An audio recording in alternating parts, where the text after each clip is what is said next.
Olá pessoal, estamos de volta ao AlumiCast, hoje falando sobre intraempreendedorismo. Você conhece isso? Você já ouviu falar desse tema? Está familiarizado com essa temática aqui?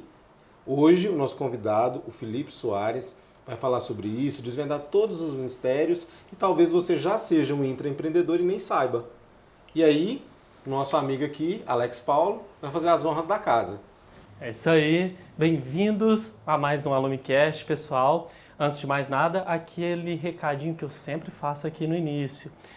E parece que tem gente que não está me ouvindo aí, viu? Então, se inscrevam no canal, ativem os sininhos para receber as notificações dos novos episódios do AlumiCast, que você vai adorar. Essa segunda temporada tá show, todo mundo aí tá curtindo e vamos acompanhar a gente. E hoje aqui nós estamos com o Felipe Soares, meu amigo. Felipe, afinal, quem é o Felipe Soares? Conta aqui pra gente. Primeiramente é um prazer estar aqui, uma honra, uma grande satisfação. E confesso para vocês que não tem como não lembrar da nossa época de infância, né, Alex? Sim. A gente que foi colega de escola desde a primeira série, então é muito bacana depois 1990 e poucos, nem sei. Não vamos falar, não, né, Bruno? Tinha gente que nem tinha nascido, vamos pular essa parte.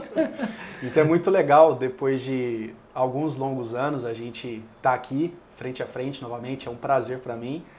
E Marcos, a gente já se conhece há tem um tempo também, né? Já adultos, hein? Já adultos. Ninas Fest, a época da Junco, por aí vai, né? A Ciub. Que legal, eu sou muito grato de estar aqui com vocês. Que bacana, seja bem-vindo. Obrigado. E respondendo a sua pergunta, Alex, minha vida começa em Itabuna, na Bahia. Eu sou baiano, com muito orgulho. Com 2 anos de idade, meus pais se mudaram para cá, para Uberlândia, né? Meu pai era representante comercial, minha mãe dona de casa, manicure. E eu cresci aqui em Uberlândia, uma cidade que eu tenho um carinho muito grande. Estudei aqui, estruturei minha carreira profissional. E é onde minha vida começa. Então, eu vim de família muito simples. Com meus pais, a gente sempre enfrentou uma vida com muita pressão financeira. A gente nunca teve uma vida confortável.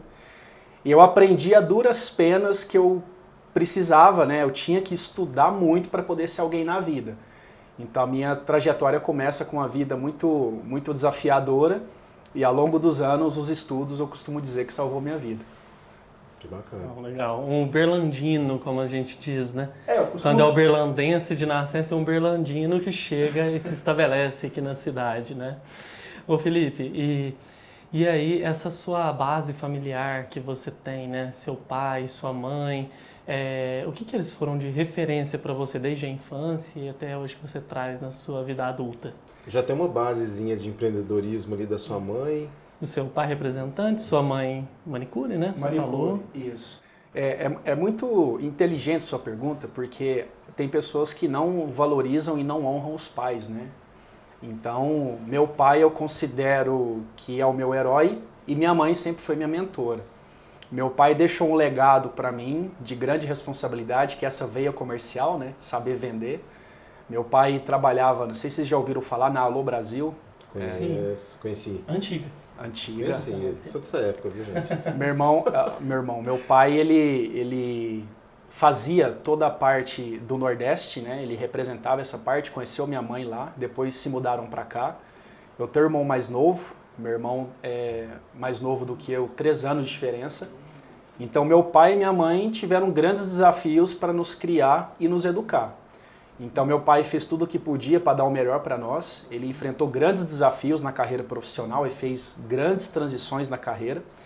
E minha mãe, no início, era mais dona de casa, mas para ajudar a família teve que assumir um papel de empreender como manicure. Então ela tinha várias clientes ali no nosso bairro, que é no Santa Rosa, aqui em Uberlândia. Para quem não sabe, fica próximo do Bahamas, né? Na Clianto Vieira Gonçalves, aquela região ali. Próximo do Roosevelt, por ali, aquela região. Isso, então a minha vida inteira foi jogar bola, né? Eu não gostava muito de estudar nessa época, mas os meus pais foram minha grande referência, assim. A gente enfrentou muitas dificuldades, muitos desafios, só que eu sou muito grato pelos meus pais, porque graças a eles eu sou o homem que eu me tornei hoje. Que bacana. E quando exatamente que o empreendedorismo começou a acontecer na sua vida? Você veio de uma jornada de primeiro emprego, enfim, trabalhou em algumas empresas muito respeitadas, né? Isso a gente tem que comentar aqui, né, Alex? Sim. Entre elas, a própria Junco. E quando que o empreendedorismo aconteceu? Né? Se você quiser comentar rapidamente aí sobre essas empresas, até para fazer mais sentido para os nossos, né, para as pessoas que estão nos assistindo. Porque de todas elas ali, com certeza, você trouxe várias...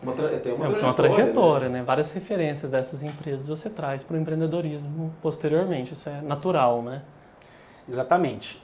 Minha carreira começa na American Express, 17, quase completando os 18 anos, antes da Amex ser vendida, né? Porque o Bradesco comprou as operações da American Express no Brasil. Não sei se vocês lembram dessa época. Lembro. E eu trabalhava na American Express antes dessa fusão, antes dessa compra do Bradesco. Então foi meu primeiro emprego de carteira assinada. Antes disso, eu trabalhei na lanchonete, como garçom, atendendo mesas, né? Fiz alguns bicos e então minha vida começa mesmo na carteira assinada, CLT, na American Express. Depois Algar. Eu acho que a Algar para mim foi uma grande escola, passei por 5 empresas lá dentro, trabalhei 9 anos no Grupo Algar, e aí eu comecei a fazer transições de carreira na minha vida. E para ser mais objetivo, a Junco foi o grande divisor de águas da minha vida, né? Porque lá eu trabalhei com 14 gerentes de vendas, 12 eram gerentes regionais e 2 eram gerentes nacionais de vendas. De forma que desses 2, um deles assumia de São Paulo para cima do Brasil, região do Nordeste, né? E o outro gerente pegava ali do Rio de Janeiro para o sul do país. Então foi uma espécie de um doutorado na minha vida, porque imagina, você aprender um pouquinho com cada gerente de venda, o tamanho da bagagem que você adquire. Sim. Então eu aproveitei muito esse conhecimento com cada gerente, eu sempre gostei de fazer muitas perguntas, e foi aí que começou a minha carreira como empreender, porque eu já estava incomodado, buscando mais resultado, né? Eu estava insatisfeito no bom sentido. E aí teve essa trajetória na Junco, e quando eu saio da Junco, quando eu decido empreender, foi onde eu montei meu primeiro negócio, que era consultoria em atacado, varejo e distribuição. Só que isso foi em 2019, então por falta de malícia, não tinha conhecimento em contrato, os erros que a gente acaba cometendo, eu tomei um prejuízo na época, quebrei financeiramente e eu precisei me reerguer. Mas aí esse seu... Quando você empreendeu ali, nessa consultoria, você tinha notado que no mercado existia uma demanda para isso? Porque você estava na Junco antes. Isso. E aí você, no decorrer do tempo ali, notou que tinha uma demanda. Foi isso? Por isso que você resolveu empreender? Foi planejado? Como é que foi? Primeiro que assim, o que mudou minha vida foi o conhecimento. Então, como eu falei para vocês, a minha vida foi muito complicada financeiramente. Então, com mais ou menos 25 anos, foi quando eu comecei a fazer faculdade e comecei a investir tudo que eu tinha para estudar, porque sem estudo eu tinha certeza que eu não ia ir muito longe, né? Então, para vocês terem uma ideia, eu estou com 36 anos. Então, desde os meus 25 anos que eu venho estudando. Eu fui colocar na ponta da caneta, eu devo ter investido o valor de uma casa hoje, em 10 anos estudando, né? Então, quando eu comecei a observar isso, quando representantes que eu sempre encontrava na rua, né, porque consultoria atacado, varejo e distribuição, é você prestar serviço para empório, armazém, padaria, sacolão, mini mercado, grandes mercados daqui da cidade. Então tem aqueles representantes, com todo respeito a eles, que está mais preocupado em tirar pedido, já viu isso? Exatamente.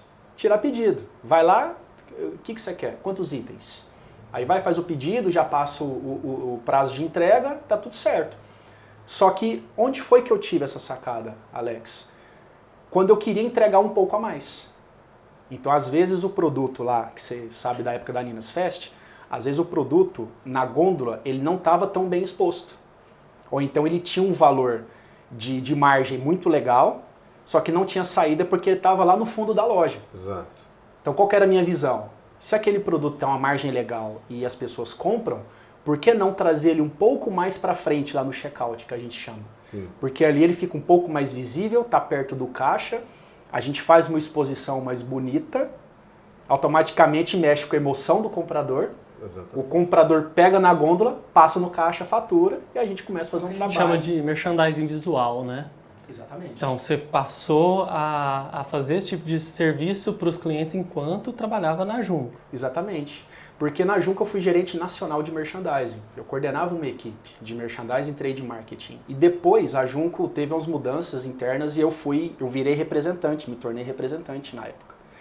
E esse desafio de representante, que é você ir para a rua, você bater na porta ali do comerciante para poder mostrar o trabalho que você faz, isso me ensinou demais, né? E quando eu chegava no estabelecimento, era isso que eu me propunha fazer, entregar algo a mais e não só tirar pedido.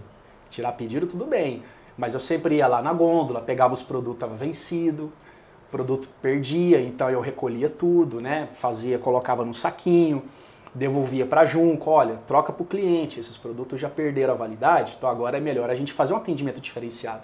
E foi aí que eu aprendi a consultoria. O que é a consultoria? Você vender o seu conhecimento para aquele comerciante, para aquele empresário que ainda não enxergou aquilo que você consegue entregar. Bacana. E foi receptivo? Os empresários, esses pequenos negócios e grandes negócios, inclusive, foi receptivo? Eles começaram a ter... Você teve uma boa aceitação? Olha, eu costumo dizer que o início é sempre muito, muito desafiador, né? Eu até evito falar a palavra difícil, o correto é falar desafiador. Porque você tem que estar preparado para tomar muitos nãos. Sim. E foi isso que aconteceu comigo, não foi diferente. Então, eu tomei muitos nãos, muitas respostas negativas, só que de tanta insistência, às vezes, fazendo uma visita, dando atenção para aquele cliente, eles começaram a confiar no meu trabalho e eu comecei a construir um certo resultado. Só que depois, por falta de malícia, quebrei em 2019, precisei me reinventar.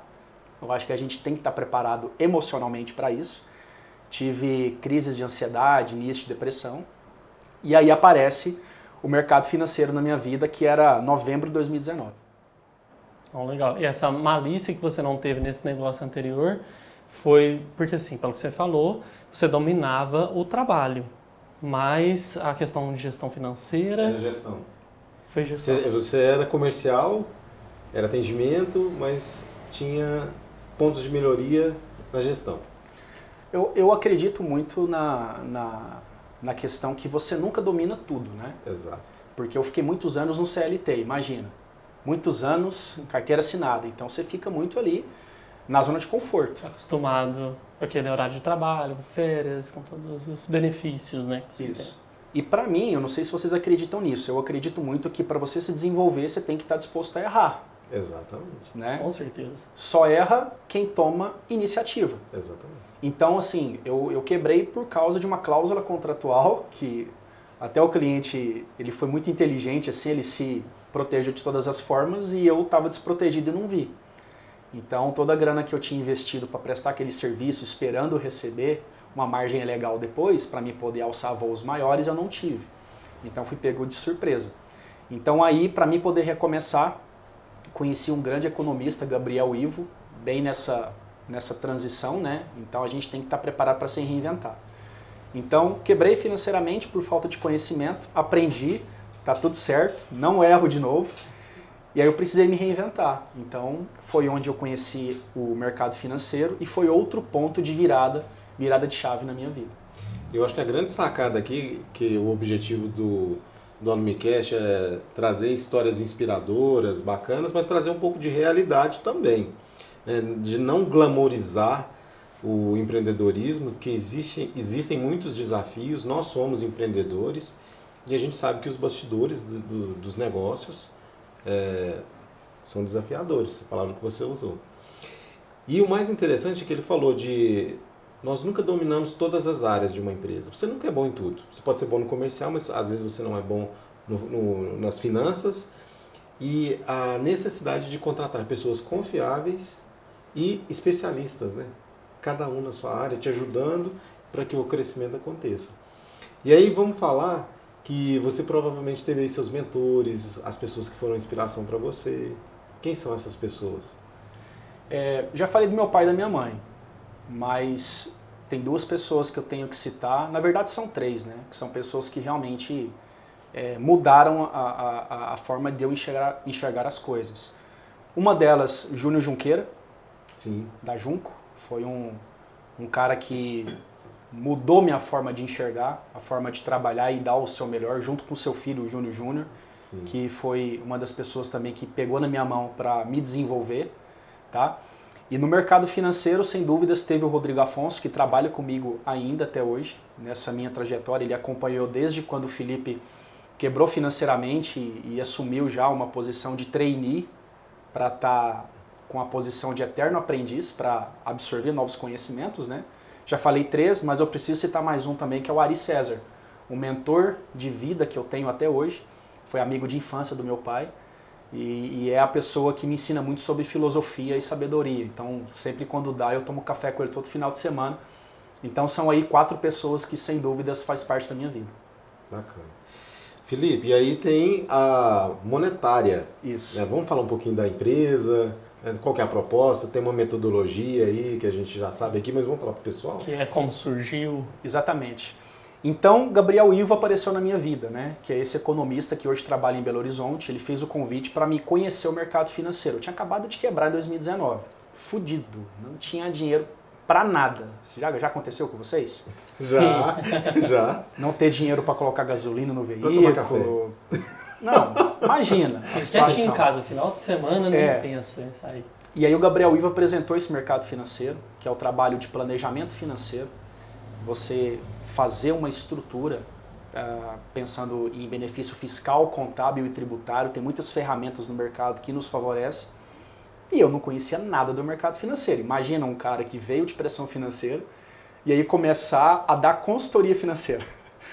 E aí o que aconteceu? Eu iniciei nesse mercado como trainee na empresa Mag Seguros do Grupo Mongeral Aegon, empresa que é o 3º CNPJ mais antigo do país, fundação em 1835 através de decreto imperial e 188 anos de atuação no mercado brasileiro. Comecei o programa como trainee, a gente chama de treinando lá, mas para quem não conhece é o programa de trainee, e eu comecei a construir carreira. E respondendo sua pergunta, como é que a monetária nasceu? Eu também no ponto de observação, não tinha lá os representantes que tiravam pedido? Nas minhas visitas, nas minhas consultorias que eu comecei a realizar, eu comecei a ver pessoas que faziam investimento muito alto em certas ferramentas que existem, só que o planejamento financeiro delas eram limitados. Tinha um curto alcance. A pessoa achava que tinha muita proteção, tudo muito bem planejado, só que eu comecei a perceber planejamento financeiro deficiente. E aí nasce a monetária. Então, o que a monetária faz? Ela entrega o melhor custo-benefício do mercado, o planejamento financeiro mais completo, que blinda as pessoas. Eu acho que a palavra certa é proteger as pessoas em todas as esferas de risco social. E aí, desenvolvi meu método, né, com tudo que eu estudei. Eu tive a oportunidade de estudar gestão de projetos, eu fiz uma pós-graduação em MBA, e isso ampliou meus horizontes. Então, a minha visão um pouco mais ampla me permitiu sentar com a pessoa, fazer uma consultoria financeira com o melhor custo-benefício e a mais completa que o nosso mercado consegue entregar. Então você identificou ali os principais problemas que aquela pessoa poderia vir a ter, né, de acordo com aquele planejamento financeiro, ou ofertou o melhor planejamento financeiro para elas. Então esse é o diferencial. Intraempreender, pessoal, justamente isso. É nesse momento que entra o intraempreendedorismo. Isso. Exatamente, porque eu descobri que eu sou um intraempreendedor ano passado, mas eu já fazia sem saber. Imagina. Então, o que eu fiz? Não tinha conhecimento do termo só para você ali. E provavelmente várias pessoas aqui não têm conhecimento. Exatamente. Vamos abrir mais isso para as pessoas? Na verdade, não tem mistério nenhum. Isso é que é o mais legal. É mais simples do que a gente possa imaginar. Porque eu estava até lendo um livro semana passada que muitas pessoas acham que empreender é você criar um produto do absoluto zero, né? Você reinventar a roda e fazer coisas... Isso. Então, o que eu fiz? Eu identifiquei um mercado muito amplo e complexo. O brasileiro não tem cultura de se planejar financeiramente. Aí eu comecei a notar pessoas com planejamento financeiro muito defasado. Planejamento financeiro que ela tem a mesma coisa desde 8 anos atrás, 5 anos atrás. Então você concorda que a vida financeira daquela família mudou? Com certeza. Então a pessoa tem que ter um acompanhamento ali, tem que ter um acompanhamento de no mínimo 6 em 6 meses. E dependendo da ferramenta que você coloca na vida de uma família, você compromete a vida financeira dela a longo prazo. Então olha que responsabilidade. Então o intraempreendedorismo, o que é? É você empreender em um mercado que já existe. Então o que eu fiz? Apenas inovei. Da forma de entregar, um pós-venda, um método, explicar para a pessoa de forma simples como que é o planejamento financeiro dela e dar a liberdade para ela decidir quanto que ela quer contribuir por mês para planejar a família, para não ficar pesado no orçamento dela. Então o que a gente vê hoje em dia? São pessoas que contribuem um valor muito alto, que fica desconfortável para o orçamento dela, e o pior, ela acha que tem algumas coberturas, só que são coberturas que ainda estão defasadas e não tem uma cobertura completa. Então é isso que é a monetária, um método de consultoria financeira, protegendo a pessoa em todas as esferas de risco social, com melhor custo-benefício. E aí quando a gente está falando de todas as esferas de risco social, vamos colocar isso, vamos exemplificar isso? Vamos. Por exemplo, você já quebrou o braço? Não. Já quebrou perna? Não. Já aconteceu alguma coisa contigo? Não, nunca quebrei nada, mas assim, de ficar às vezes doente, sem poder trabalhar uma semana, aconteceu, né? Uma semana, no máximo. Não é a nossa realidade, mas a gente conhece pessoas que passaram por isso. Várias pessoas, conheço muitas pessoas que realmente ficaram, às vezes, mais de anos sem poder trabalhar. Exatamente. Então, eu vou fazer uma analogia muito simples para vocês entenderem o quão sério é isso, tá? Então vamos lá. Primeiro que imagina que vocês têm uma casa num condomínio fechado, que essa casa vale mais de 10 milhões de reais. Essa casa tem 3 andares. No último andar tem a piscina dos seus sonhos. Então imagina o patamar dessa casa. Vocês concordam que essa casa tem que ter um alicerce muito sólido, muito bem estruturado? Então o planejamento financeiro é isso. Porque quando você estuda projeto, existe uma matéria da gestão de projetos que trata risco. Sim. Gestão de risco. A nossa vida é um projeto, concorda? Sim. Você tem anseios, você tem projetos, você tem conquistas, então a sua vida é um projeto. Você concorda que a sua família é uma empresa? Sim, concordo. Você concorda também? Sim. Custos fixos, custos variáveis, patrimônio, como se fosse uma empresa. Investimento, tudo certinho. Só que na sua trajetória de vida, nada pode dar errado. Então se você é um profissional liberal e quebrar um braço, compromete a sua geração de receita. Então o planejamento financeiro é isso, é você proteger qualquer risco que possa acontecer na sua vida. E tem algumas ferramentas que o mercado aqui no Brasil oferece que são ferramentas que ainda têm um certo limite. Se você precisar de alguma coisa, você não tem cobertura. Então, como é que eu vou trazer esse exemplo para vocês? Eu já quebrei esse braço, 17 de janeiro de 2021, fiquei 90 dias de atestado. Você ficar parado impacta muito na sua vida? Você poder trabalhar? E Com você, certeza, Alex? totalmente. Então existe ferramenta financeira que protege sua receita e seus honorários mensais.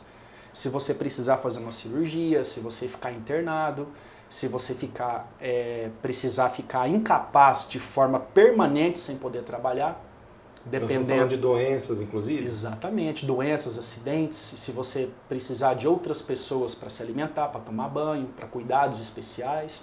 Então, essas questões de risco afetam totalmente a economia de uma família.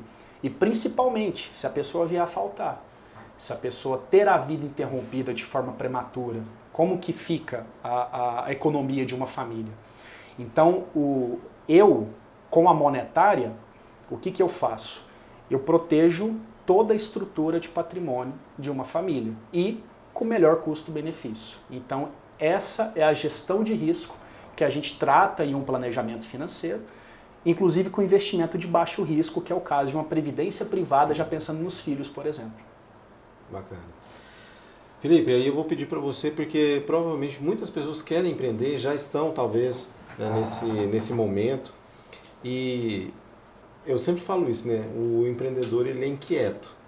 Ele tem as metas da empresa, lá das grandes empresas, ou pequenos negócios, mas ele também tem as metas dele, né?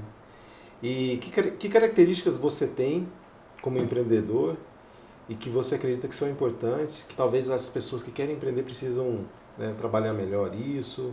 Você falou muito de conhecimento, né, de estar sempre estudando, se atualizando. Mas o que mais? Exatamente. Eu aprendi muito com os livros. Eu sempre falo isso nas rodadas de amigos, assim, que a gente vai conversar. Porque os livros realmente salvaram minha vida, né? Então você pega, é até clichê falar isso, mas você pega Pai Rico, Pai Pobre, Os Segredos da Mente Milionária, Quem Pensa Enriquece, Napoleão Hill. Eu comecei a ler esses livros e eu fui me desenvolvendo e comecei a ler e não parei mais. E... Você está falando de uma educação da formal, né, de banco, de faculdade e tudo mais, mas você está falando também de uma educação... onde que ele busca informações e não necessariamente precisa ser um curso. Exatamente, porque imagina só o autor de um livro. Olha o tanto que é barato isso. O cara estuda o conhecimento que ele é especialista, ele estuda de 20 a 30 anos da vida dele, ele resume num livro de 300 páginas e te vende por R$40. Isso é caro ou barato? Muito barato, muito né? barato. Muito barato. Então, foi isso que eu comecei a entender. Os livros, para mim, é como se fosse um amigo que eu estou conversando e ele me aconselhando, né? E característica que você perguntou, do lado positivo da coisa, eu sou um eterno insatisfeito. Mas do lado bom de crescer, de ambição, porque a minha família, inclusive a minha família sempre me apoiou muito, não posso esquecer também da minha família por parte de mãe, que mora na Bahia, na cidade de Brumado, na Bahia, são pessoas que ajudaram muito eu e meu irmão nesse processo, né? Sempre que minha família precisava de ajuda, essa minha família da parte de mãe sempre contribuiu muito com tudo isso. Então, eu sempre fui um eterno insatisfeito, passei por muitas dificuldades, vi minha família enfrentar muita pressão financeira, falta de dinheiro, escassez, não tinha qualidade de vida para nada. Então, com todo esse cenário, eu pensei, eu preciso buscar algo a mais, eu preciso me preparar.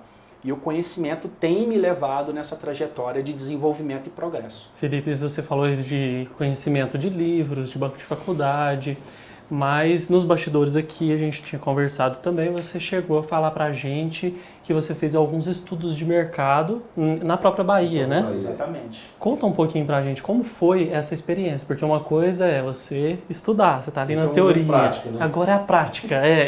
Eu particularmente gosto muito disso. Porque também a gente vê, isso não é lenda nem nada, a gente também percebe pessoas que ficam no eterno se preparar e ficam só nos livros, nos cursos e não vão para a prática, né? E o empreender, você tem que ir para a prática, você precisa ir para a prática. O empreendedor é o quê? Conhecimento, habilidade e atitude. Isso. Muita gente tem conhecimento, tem habilidade e atitude, a pessoa não chega e... Falta o momento da ação. A ação. E esse momento na Bahia te trouxe esse aprendizado, né? Prático. Cara, vocês levantar isso é muito legal. Eu vou tentar resumir, porque foi assim, quando eu quebrei meu braço, eu fiquei em casa com o braço engessado. Então eu precisava fazer alguma coisa para não deixar minha mente parada, porque naquele momento eu estava muito frustrado com o gesso. Ocioso. Meu faturamento caiu, porque eu não conseguia ir para a rua para visitar clientes. E aí eu tive um insight, porque aqui em Uberlândia tem muitos players que trabalham no meu segmento. Muitos players, muito. Só que na minha infância eu sempre passei minhas férias na Bahia. Aí quando eu quebrei meu braço, aí eu lendo meus livros ali, com gesso, tipóia, imagina a cena, me veio uma luz. Por que não ir para a Bahia, ver como é que é a economia naquele estado? Porque você concorda que é diferente o comportamento? Outra realidade. Com certeza. Outra realidade. Uberlândia aqui, região do Triângulo Mineiro, ela é uma economia que está em constante, tá a mil, né? É dinâmico. É dinâmico. E na Bahia vai ter lugares lá que também são assim, mas tem alguns lugares, dependendo do interior ali que você for, assim como tem aqui em Minas, né? É diferente. Então, daqui em Uberlândia mesmo, se você vai em outras cidades aqui do Triângulo Mineiro, você vai notar essa diferença. É legal, é justamente isso, essa questão do mercado, né? Exatamente. Então, o que aconteceu nesse processo, né? Eu tive a ideia de ir para a Bahia, eu tenho um caderno que eu sempre escrevo minhas coisas, uma espécie de um diário. Nasceu a ideia ali. Só que eu não tinha grana, então comecei a guardar um dinheiro para poder realizar esse projeto, que eu coloquei o nome de Projeto Centro-Sul Bahia. E aí as coisas foram movimentando a meu favor. Aí meu padrinho, que mora no Rio de Janeiro, Dinho Ataíde, ele marcou um casamento na Bahia para a família. Aí eu pensei, vou juntar o útil ao agradável, então vou lá no casamento dele e vou ficar para fazer um trabalho. E a ideia era ficar 20 dias, fiquei 90 dias. Então o que eu fiz? Eu andei por algumas cidades da região e visitei muitas pessoas para mostrar o meu trabalho. Médicos, empresários, dentistas, que são pessoas que na maioria das vezes precisa da própria força de trabalho para gerar receita. Eu fiz um levantamento de dados do comportamento econômico dessas pessoas, dessas regiões, e eu fiquei assim, assustado. Porque na região que eu fui, as pessoas não têm conhecimento, estão muito travadas aos bancos tradicionais, né? Banco do Brasil, outros bancos, Santander, Itaú, enfim. E quando você chega com uma ferramenta, com a monetária e com uma empresa mais bem estruturada, que é o caso da Mag Seguros do Grupo Mão Geral, as pessoas não conhecem. Então você começa a ver um oceano azul. É uma empresa que é especializada nesse tipo de negócio, né? Exatamente. Os bancos, eles vendem, é igual você falou, estira pedido. Ele vende o pacote daquilo ali, não necessariamente o gerente ele vai entender especificamente daquele produto. Exato. Às vezes o banco ele vai trabalhar muito bem outros segmentos, né? Então depende bastante. Exatamente. Então, o que aconteceu? Com todo respeito aos gerentes de banco, né, eles não têm a certificação que nós temos, o pessoal da minha área tem. Então, primeiro que eu precisei passar numa prova para poder entregar essa solução. Tem uma certificação? Exatamente, que é a SUSEP. Então, você tem que estudar para uma certificação para entender realmente o mercado, já começa por aí. E o gerente de banco, na maioria das vezes, não tem essa visão de negócio. Tem vários produtos para ele vender, não é nem uma questão de, porque o cara não estudou, não, é porque realmente ele tem várias coisas, ele tem um leque de coisas para fazer, exatamente. E aí você é especialista, né? Você é como um médico, né? Tem o clínico geral e tem o especialista, então você é o especialista naquela área. Exatamente, então, por exemplo, teve uma consultoria recente que eu realizei com um médico, que ele estava fazendo uma contribuição com uma empresa concorrente, um bom produto, porém limitado, como eu falei para vocês. Ele estava contribuindo por mês R$ 1.450 por mês. Eu fiz uma consultoria para ele que ficou 939. Multiplica isso por ano para você ver a economia. E ainda consegui colocar uma previdência privada pensando na filha dele. Então, custo-benefício. Então, quando você se propõe a viajar para outra região, para entender o comportamento das pessoas, como é que é a economia da região, você começa a ver oportunidades. O oceano azul, você começa a ver que você não tem concorrentes. Então essa pesquisa de mercado que eu fiz... Você fez uma pesquisa de mercado trabalhando e vendendo. Exatamente. Mesmo com o braço quebrado, lá você... Parece que ali, pelo que você está falando, virou uma chave também. Exatamente. Porque aqui você talvez não estivesse conseguindo ir trabalhar por algum bloqueio e lá desbloqueou, foi isso? Porque eu não sabia que você tinha ido com o braço quebrado. Você tinha comentado, mas eu... na verdade foi assim, eu quebrei o braço em janeiro, aí eu fiquei janeiro, fevereiro, março, abril, né? Aí eu tirei o gesso. Aí eu recuperei.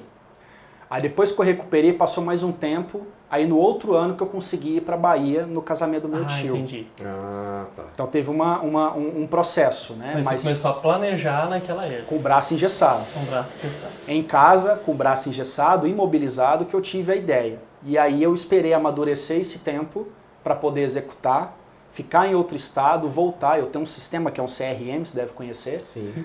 Esse CRM me permite fazer levantamento de todos os dados que eu precisava, do comportamento dos profissionais liberais, dos autônomos. E com todo esse levantamento, eu trouxe toda essa expertise para cá, fiz um curso com a galera de São Paulo e aí eu descobri que eu sou um intraempreendedor. E aí agora venho partindo para os novos desafios agora em 2023. E a sua vantagem competitiva é que você consegue flexibilizar isso. É exatamente isso? O seu diferencial é isso? Exatamente. O que eu fiz? Eu organizei tudo em processo. Porque às vezes quando um profissional ele vai fazer uma consultoria, às vezes ele não tem todos os processos organizados. Olha que interessante. Ele não tem tudo muito bem desenhado. Agora eu consegui desenhar. Então tem todas as etapas do processo para entregar uma consultoria personalizada, com menor custo-benefício para aquela pessoa que precisa, respeitando o orçamento dela, para que ela consiga ter uma segurança financeira até atingir os objetivos. Bacana. E aí você falou de projetos futuros, a gente pode abrir aí um pouquinho isso? É segredo?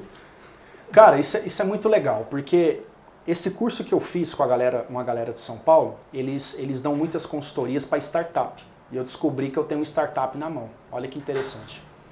Por que eu tenho startup na mão? Porque eu faço minhas consultorias hoje, na maioria das vezes, tudo online por videoconferência. Então, qual que é o meu desafio? Escala. Então, os próximos desafios é contratar mais pessoas para fazer o que eu faço, duplicar, triplicar o meu conhecimento e começar a entregar essa solução com liberdade geográfica. Então, eu não preciso ficar viajando mais para atender clientes igual eu fiz na Bahia. Basta mandar um link para a pessoa, conectar, entregar a consultoria para ela e fazer o acompanhamento com site, com aplicativos, com ferramentas, com assessoria, para que a pessoa fique tranquila financeiramente junto com a família, com benefício contábil, fiscal e tributário. Então, esses são os próximos desafios. Rompendo fronteiras. Vivo digital, hein? Digital. Eu acho que a pandemia, nesse sentido, aí todo mundo fala a mesma coisa, né? Nesse sentido, ajudou a humanidade a dar uma evoluída e ver que realmente não necessariamente você tem que estar presencial. Claro que um presencial é muito bom. É muito né? bom. A gente aqui juntos, conversando, Isso é totalmente necessário em alguns diferente. momentos. Isso. Mas não precisa descarta. ser todos eles. Não, de forma alguma. E eu acho que isso, não só para o seu tipo de negócio, para vários negócios, inclusive o nosso, né, é muito positivo. E assim, para encerrar esse ponto do digital, só para vocês terem uma ideia do que a gente está falando aqui. Eu tenho um cliente na Bahia, Brasília, Rio de Janeiro, São Paulo, aqui em Minas, obviamente, e estou entrando agora em Santa Catarina, tudo por vídeo. Então você manda o link para a pessoa, entrega a solução para ela Você fica consegue satisfeita. fazer o atendimento, Tudo, com pós-venda, tudo pós-venda, WhatsApp, por vídeo, tira dúvidas por telefone. Então, o Instagram agora eu estou fazendo um trabalho me posicionando melhor no Instagram. Então, o digital realmente veio para ficar e as pessoas que se acostumar com o digital, que começar a trabalhar com muita disciplina, com muita constância, com certeza vai sair na frente. É um investimento também. Para a gente finalizar aqui, Felipe, 3 dicas para quem quer empreender, no seu mercado ou em outros. Quais são elas? 3 dicas. Eu acho que a principal delas é buscar o conhecimento. Não tem como você empreender sem conhecimento, é você ler muitos livros, ler livros sobre mercado, sobre finanças principalmente, que o dinheiro é uma ferramenta importantíssima para a construção. E eu acho que, pegando essas dicas que você perguntou, eu já gosto muito, além do conhecimento, falar muito do emocional, que é o grande desafio nesse mundo acelerado que a gente vive hoje. Eu acho que é ter resiliência, ter persistência, se fortalecer para aprender a tomar não desistir, ir em busca dos desafios. Eu acho que são essas características, né? O conhecimento e trabalhar um pouco mais emocional, a resiliência e a vontade de vencer acima de tudo. É você ter aquele entusiasmo para você conseguir entregar mais do que as pessoas pedem, né? Entregar algo a mais, fazer a diferença. Bacana. Muito bom. Felipe, olha, eu quero te agradecer muito por essa conversa que a gente teve aqui. Como a gente comentou aqui no início, né, é uma satisfação muito grande para mim também. A gente está junto, conversando, depois de tantos anos que a gente já se conhece, idas e vindas aí de encontros e desencontros pelo mundo, né? A última vez que a gente encontrou antes e conversou sobre o podcast aqui foi lá no Mercado Municipal, a gente estava almoçando e se encontrou por acaso e conversou. E aí você também conversou com o Marcos e a gente se reconectou nesse momento. E eu acho que é sempre bom a gente manter esse contato, manter essa proximidade. É network também, pessoal, que isso é muito importante, né? É uma característica do empreendedor também que é muito forte. É sempre a gente ter pessoas que são relevantes, que são inteligentes, agregadoras ali junto com a gente. Né? Então esse muito encontro bom casual vem parar no AlumiCast. É isso aí. E se você é empresário, você de repente pode vir parar aqui também. Fica atento aí, acompanhe os nossos conteúdos. Vem mais convidados bacanas aí pela frente. Uma segunda temporada aí muito interessante, né, o Alex? Bem legal, que empreendedorismo é um tema bastante amplo e eu acho que muita gente vai se identificar aqui nas nossas conversas. Vamos reforçar aquele recadinho aí, pessoal? É verdade. Reforçar, inscrevam-se no canal, já deixa o like também no vídeo e ativa o sininho para receber as notificações. Já decorei isso aí, hein? E compartilhe com seus amigos empreendedores. Manda lá no grupo do WhatsApp, manda por direct no Instagram. Manda para geral. Para todo mundo. Fechou? Felipe, obrigado por você ter vindo e volte sempre que quiser, né? Para a gente trocar novas ideias de novos projetos, a gente está à disposição. Valeu? Eu agradeço muito a oportunidade, foi um prazer estar com vocês. Espero ter contribuído porque eu aprendi muito com vocês. Com certeza. Então é isso, pessoal. Um abraço e até a próxima. Valeu, galera. Até mais.